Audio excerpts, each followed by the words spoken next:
we'll make a start, I think, Alison, because there's a few people on. So it's my pleasure to introduce you to Alison, who is proudly an office manager and a member of the office management portal from tails.com. And we had a chat, I think, just after the office management show, and she's really keen to share some information about how Tails deals with their office dog policy and allowing dogs in the office. So we agreed to hold this webinar so that she can share her top tips for anybody who has dogs in the office or pets in general, because I know some companies have rabbits and things as well, but also for anybody that's thinking about introducing this. She's got some top tips to share. So Alison, thank you so much, and over to you.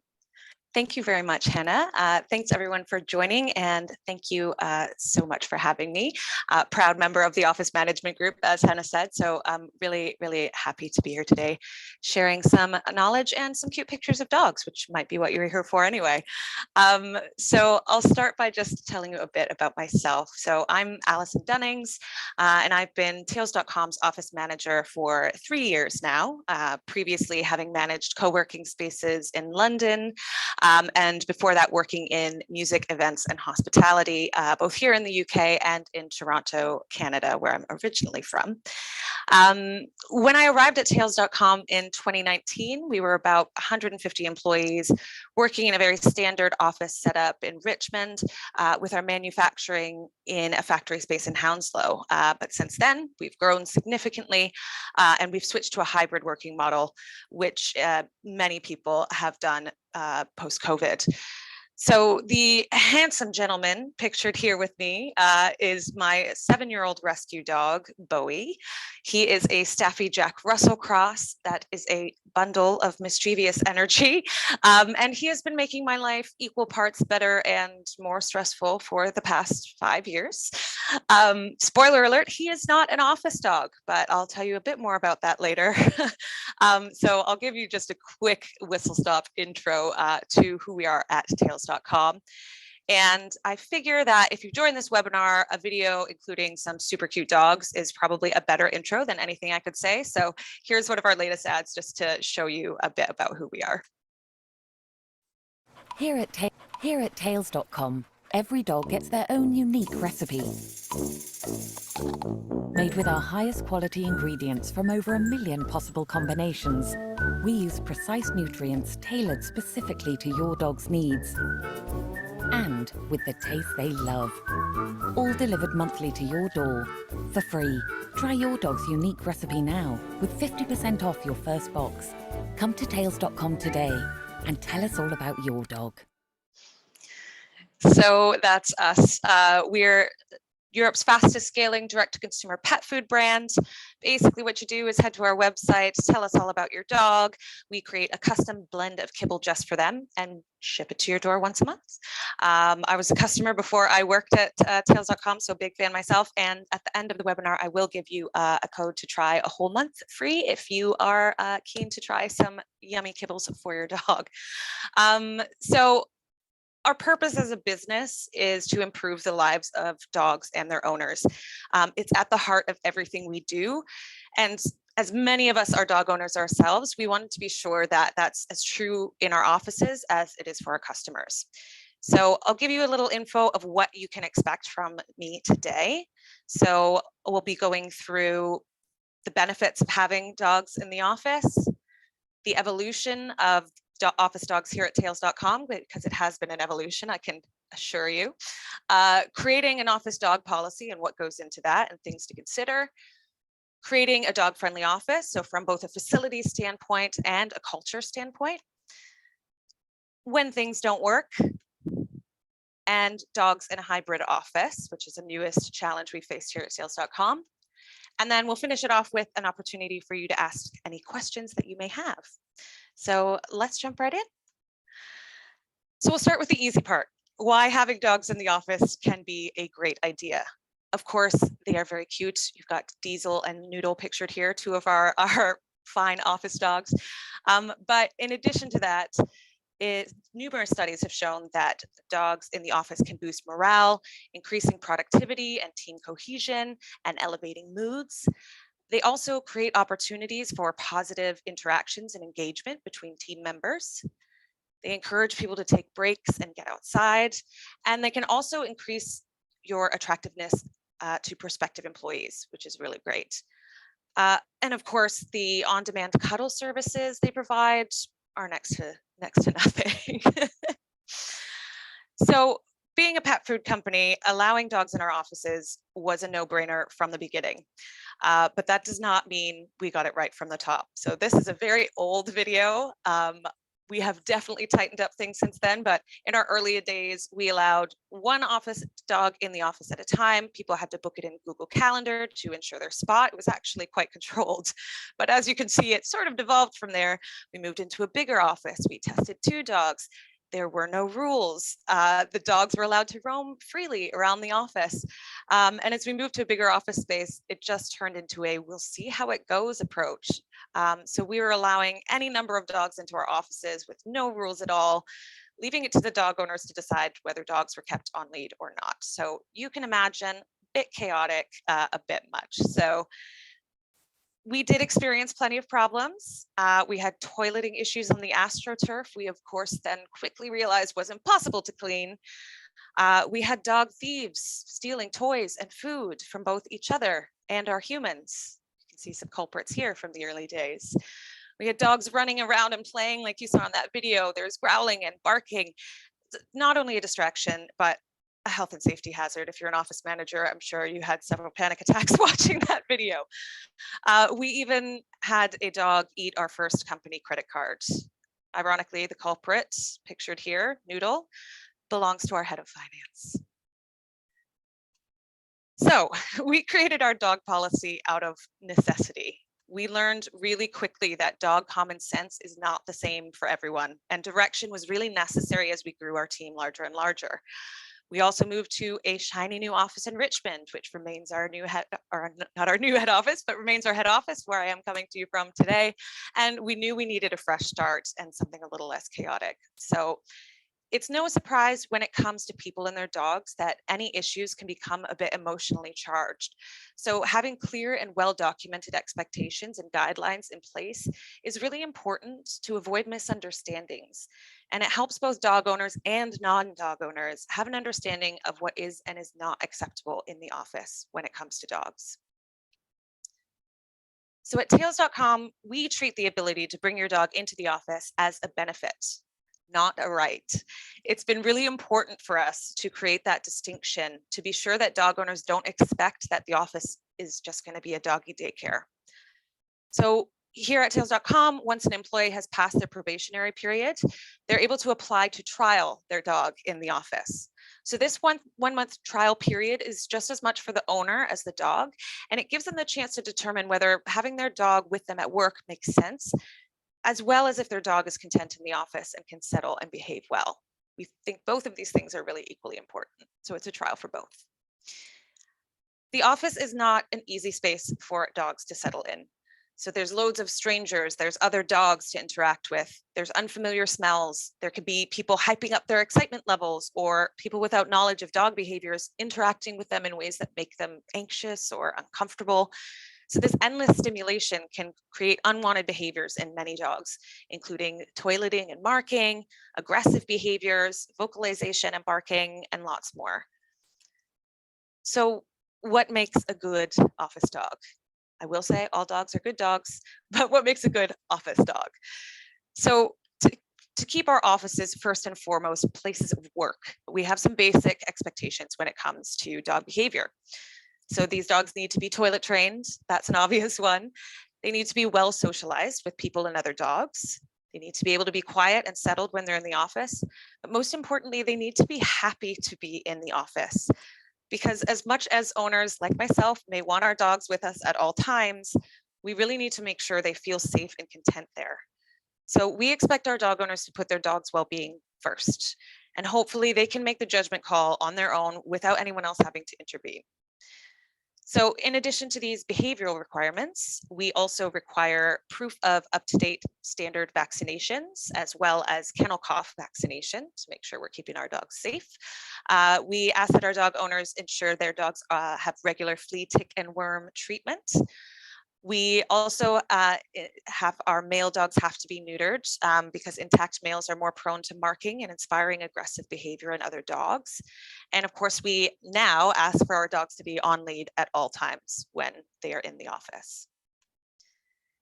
So things that are not acceptable: dogs not well socialized with people or other dogs, dogs with serious behavioral issues that are disruptive or antisocial. So that can be separation anxiety. Maybe when you leave your desk, the dog won't stop crying or barking and distracting others. Also resource guarding. So that's when maybe you go too close to a dog's person or toy or food and they react aggressively. That's not something we can have in the office. Dogs not toilet trained. Once again, that's a bit of a no-brainer. And then dogs overly stressed or anxious about the office environment. So once again, that just goes back to making sure that dog is safe and comfortable and feels at home in the office.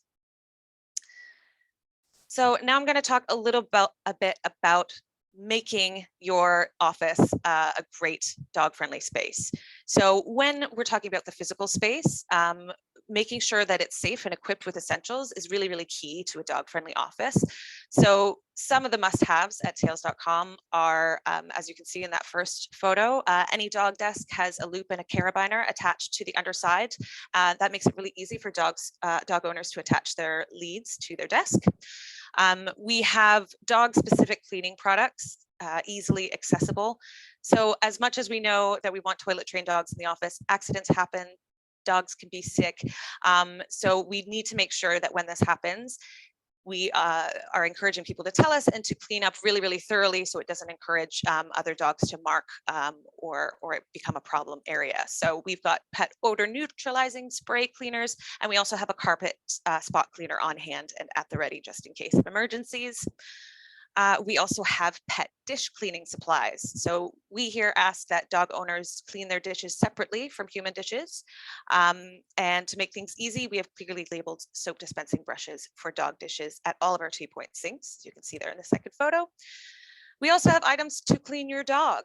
So sometimes lunch walks can get a bit messy if it's raining or muddy outside. So to avoid our dogs tracking all of that in through the office, we've got a well-stocked supply of pet wipes. We've got a Mud Daddy portable dog cleaner on site, as well as plenty of fresh towels to dry off wet dogs.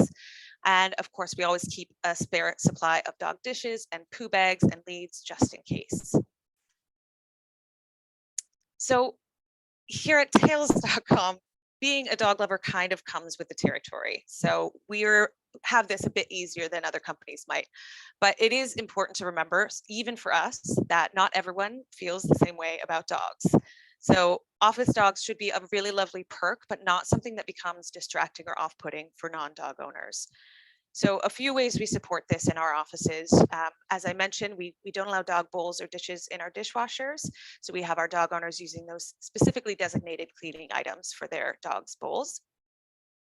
We have a separate dog-friendly table in our main kitchen, as you can see here. And that table is the furthest one from any food preparation areas. And it has carabiners attached to the wall next to it for easily attaching dog leads and keeping them safe and with their owners during lunch. We also offer quarterly dog training for all. So these sessions are for everyone. It's not just for dog owners. In fact, it's almost more for non-dog owners. So these sessions, we explain our dog policy, what is and is not allowed when it comes to dog behavior in the office, so everyone is clear, the basics of dog body language, and best practices when interacting with dogs for those who might not be as familiar and didn't grow up around dogs. And then we also ask that all dog owners introduce their dogs to the wider team on Slack prior to bringing them in. So they usually share a picture, say, hey, I'm bringing my dog in on X day, and she's a bit nervous, so maybe only interact with her in this way or that way. So we expect that they set the expectations for how everyone else is best able to interact with their dogs and really manage that appropriately for everyone in the office. So it's important to understand that not everyone feels comfortable around dogs.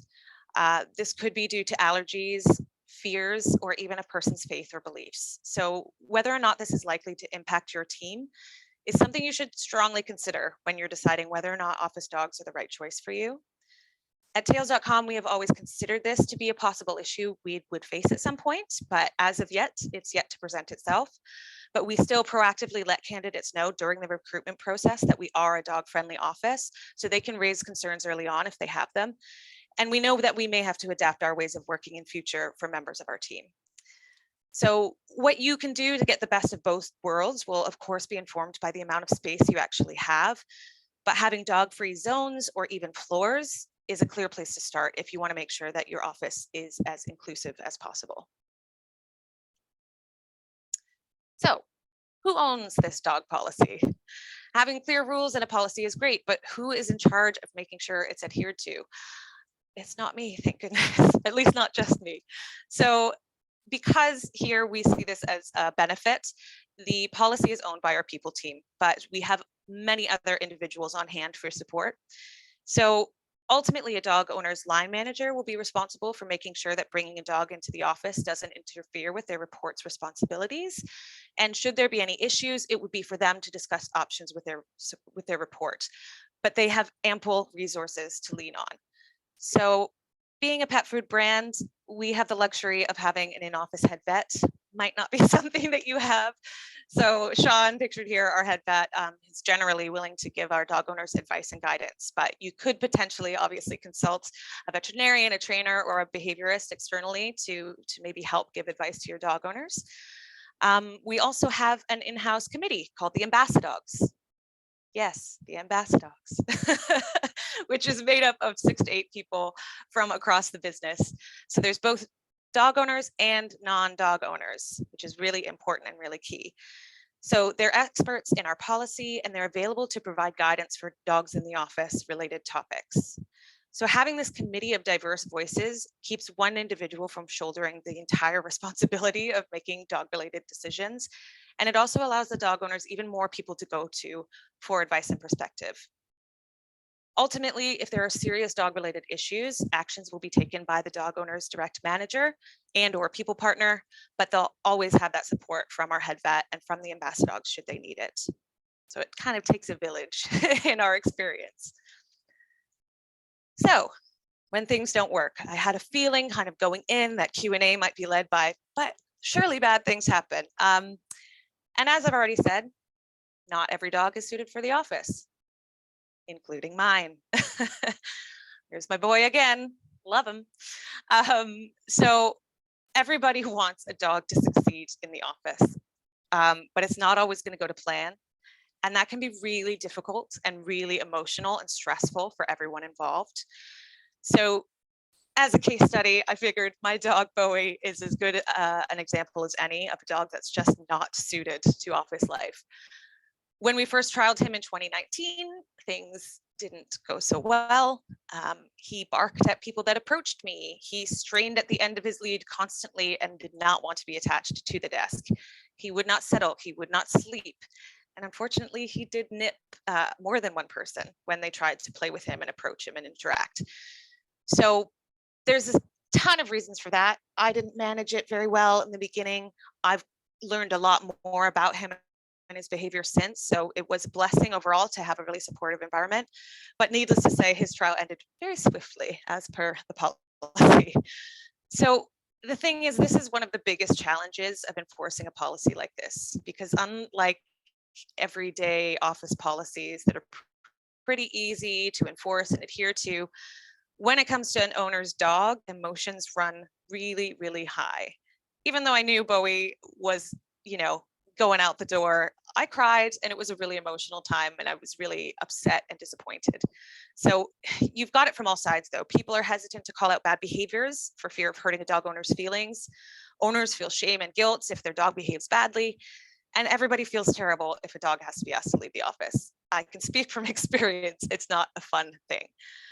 Luckily, we've had few incidents here where we've had to make tough calls, but at the end of the day, if a dog is causing distraction or destruction, it's not good for anyone, especially the dog, to remain in the office. So key things, I don't think there's like an easy answer here or a solution, but I think what's most important is to understand the emotional impact of any dog incidents, to encourage transparency and open communication as much as possible between everyone, between dog owners, non-dog owners, and trying to make sure that there's really, really open understanding and communication. And at the end of the day, stick to your policy.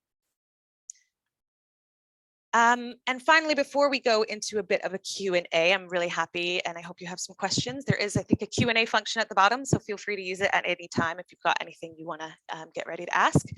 But I thought I would touch on dogs in the hybrid office, which you might not have thought would be an issue. But if you imagine in the before times, a dog would just sit at their owner's desk. It was the same desk every day. It was pretty standard, very easy to get used to.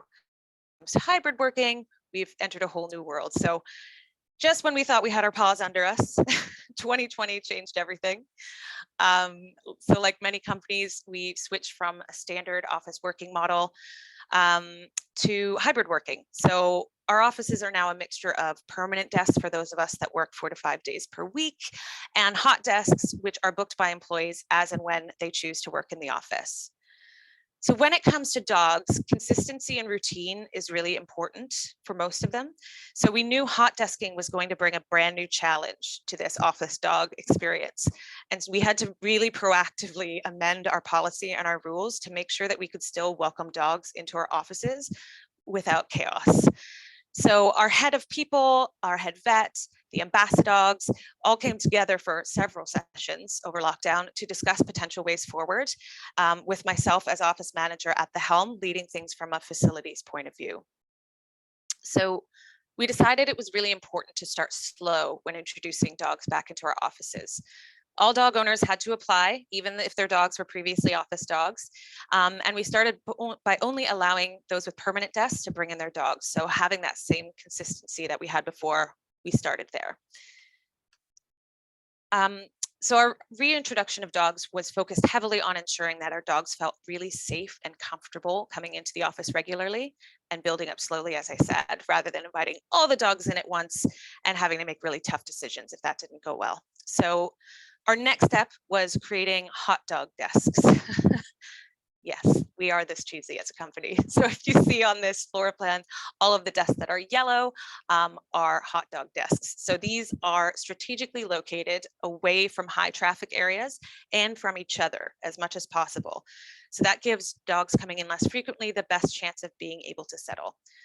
So these dogs are set up with lead attachments, dog wipes, odor neutralizing spray, and then we also have dedicated storage cupboards for hot dog deskers. So with they've got large storage bins for dog beds, bowls, etc. So you can store everything safely away at the end of a hot desking day and not have to worry about carrying stuff back and forth every time they come in. I'm sorry, I forgot my little picture of a hot dog desk.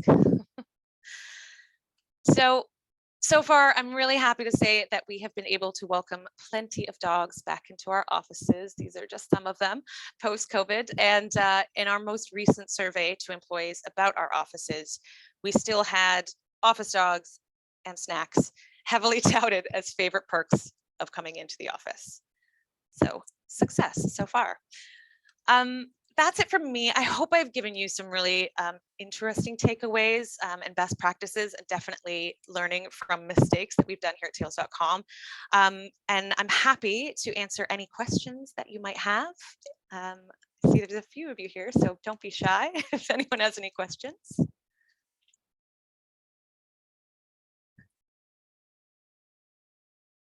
really expected some toughies here.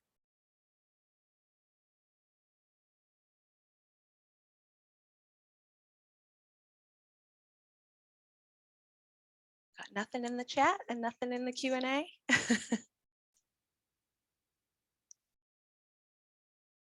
There we go. Oof. Okay. So the first question that's come in, thanks Rachel for jumping in there. She asks, how do you manage any dogs not passing their trial? Hilariously enough, so far mine is the only one that hasn't, which is great news. But what we ideally try to do is encourage the owners, sorry, to be really proactive. So we don't want it to get to a point where a dog is causing chaos, the owner's ignoring it, and we're just waiting till the end of the month to make those tough choices. We encourage them from the jump to speak to the ambassadors. We've got a Slack channel that's just for approved dog owners or trialists, so they can all chat to each other, offer support. and best practices together.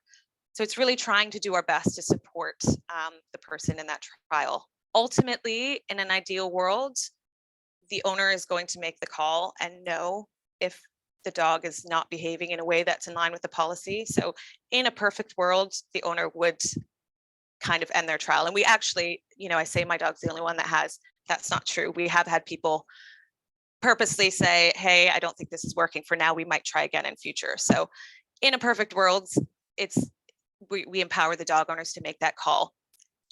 If that's not the case and you're in a tougher situation, once again, you would have probably someone in the ambassadors or someone, if they've raised the issue, speak to that person's line manager, have them have a conversation where they offer support and guidance. But ultimately, it would be for if there's no progress made and the dog isn't well suited for the office, it would be a conversation between that person's line manager and people partner. And once again, it's just about sticking to the policy. It's all written out for us. Our policy is very extensive. So, we offer that support and we offer that guidance, but at the end of the day, we would have to make that decision, and it would be for that person's line manager and ultimately people partner if it has to escalate to make that decision. And once again, hopefully communicating that in a very understanding, open way, as it is not an easy conversation to have if you don't see it coming. But once again, we try, and especially because we have this quite open dog community here, we try to encourage that communication so it wouldn't get to that point where someone's blindsided by it. I hope that is a helpful answer. We also, I think I might have said before, but we do say that if a dog doesn't pass their trial, they are welcome to come back and try again once they've had some behavioral training and the owner can prove that they've really worked on some of the issues. We absolutely are open to retrials. So that's something we encourage as well. It's never you're gone, the end. I've got another question from Rachel. Okay, your company also has a dog policy. She says, just wondering, do you have a size limit or weight limit in our policy? Great question. Currently, we don't. It certainly can provide challenges from a health and safety perspective. So we did actually have an Alaskan Malamute in the office for quite a while. If you don't know the breed, that's like a husky on steroids. It's a massive, massive, massive fluffy dog. The trick there was making sure, because obviously that's not a dog that's going to fit in a crate under a desk.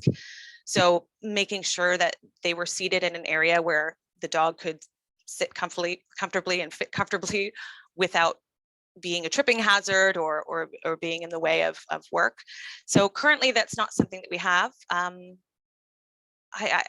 don't know if we would consider it. I suppose not, since we've already had one of the biggest breeds in, but I think it's a dog on dog basis, dog by dog basis to take that on. It's a really good question though. Anybody else?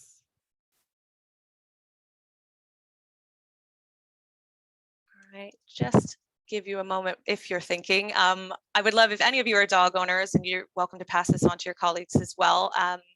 If you are a dog owner and you want to try a free month of tails.com food, we have made a special code for you, OMG, Office Management Group, tails.com. So I should get that, shouldn't I, for my doggy? Yeah, absolutely, Anna. So yeah, feel free. I really appreciate you participating and your questions. And I hope I've been able to give you some insights. Fab, thank you so much, Alison, and thank you everybody for joining. I hope that was useful. I certainly took away some bits from it.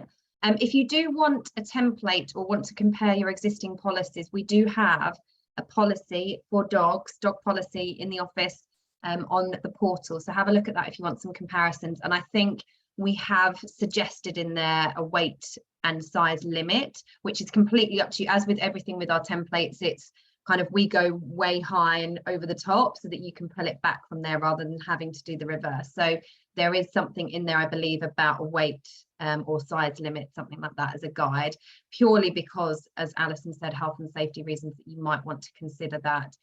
Plus the phobia starts to kick in a bit more when there are bigger dogs in a lot of people. So it's around those considerations as well. So it might be something to consider, but it's, I think, as you've already touched on, it's kind of a trial basis with all these types of things. No one's ever going to get it right first time, particularly because we can't, you know, actually control our dogs too much. It's very true. It's a forever evolving policy based on, you know, learning new things every day. Exactly. I'll never forget, because I used to take my dog in. So I worked for investment banks, and one was a private German investment bank, and it's like 500 years old or something. So it's very, very stuffy. And I took my dog in at the weekend because I was doing moves all the time, you know, so I took her in with me. And I was showing these art guys, these art consultants around into the partners' offices. And, you know, these partners have got private jets and all sorts. And there we are in their private office in London, and showing the art guys, you know, where he wants the artwork and so on. And my dog pees on this carpet, and it was like the most expensive thick piled carpet, and to, you know, it was like light grey. Oh, luckily the cleaners managed to get it out in a spot clean, but I couldn't lift the stain that day, and I was panicking, thinking, oh my god. I was like, onto his PA, when's he next in London, how long do I have to sort this issue out? She was like, why? I was like, I just want to know so that we can get the artwork ready.